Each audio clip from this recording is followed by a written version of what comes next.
Dobro, najbitnije da smo dobili, da smo prošli u polufinale.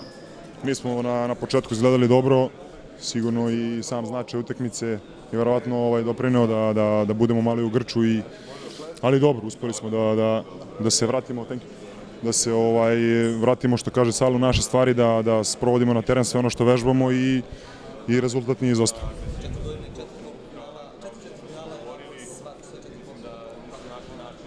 Pa sigurno da prija i sigurno da ovaj sistem koji Sale sprovodi daje rezultata, to pokazuju rezultati na svim ovim takmičenjima pre ovog evropskog prvenstva i verujem u sve to što radimo i to je ono najbitnije što se vidi na terenu.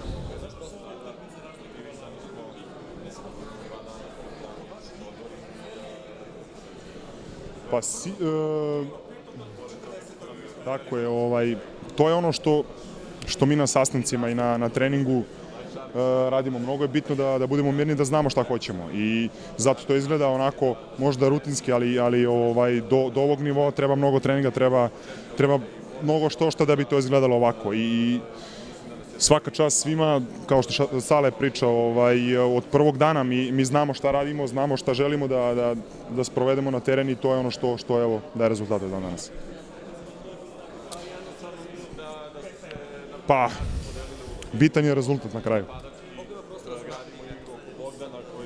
A dobro, igrali smo već sa njima u grupi, sigurno ćemo izgledati znatno bolje, ja sam ubeđen u to, prvenstveno zbog našeg srpskog inata koji će sigurno proraditi u petak i sigurno ćemo ostaviti srce na terenu kao i danas i to je ono što svi mogu da očekuju od nas, nadamo se dobrom rezultatu.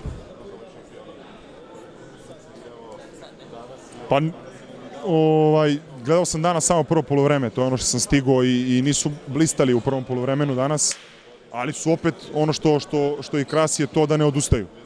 I to je ono što će sigurno da nas čeka u petak, ma koji god rezultat bio, sigurno će igrati 40 minuta i mi na to moramo da odgovorimo.